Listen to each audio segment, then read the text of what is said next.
L'inflation est le plus souvent définie en économie comme une hausse durable du niveau général des prix.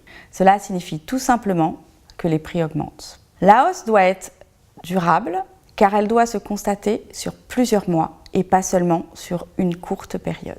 Le mouvement doit être général, c'est-à-dire qu'il doit concerner plusieurs biens et pas seulement une partie du panier. Mais qu'est-ce qu'un panier ? C'est un ensemble de biens et services représentatifs des dépenses courantes d'un ménage moyen. Il va regrouper des éléments tels que la farine, l'essence ou les prix d'un loyer. Il est aussi très courant d'exprimer la notion d'inflation en termes de perte de pouvoir d'achat. Il va vous falloir débourser plus d'argent demain pour acheter exactement le même bien. Il s'agit donc d'une baisse durable de la valeur de la monnaie.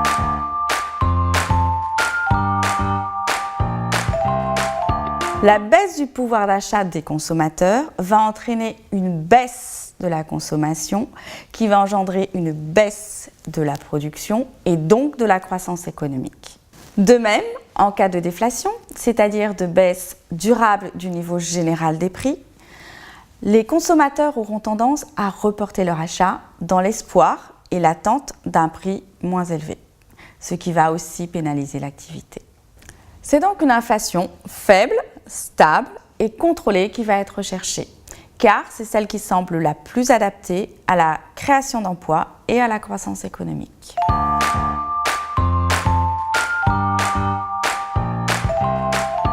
Un des objectifs principaux de la Banque centrale européenne, la BCE, est d'assurer la stabilité des prix.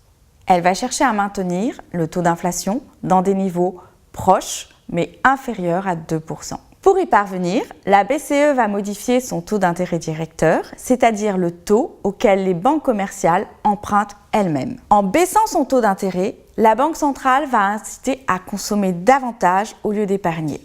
Et cette hausse de la consommation va entraîner une hausse des prix.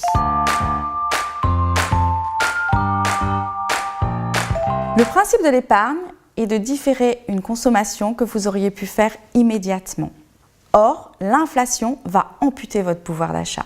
Cela implique qu'il vous faudra plus de capital pour acheter le même bien plus tard. C'est donc un élément à prendre en compte au moment de votre investissement et du choix de votre support financier.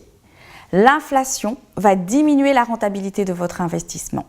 L'idée est de récupérer plus que la mise de départ, car il faut prendre en compte l'inflation. Il est donc important, au moment où vous allez placer votre épargne salariale, de penser que quand vous allez la débloquer, elle doit vous rapporter davantage que l'inflation.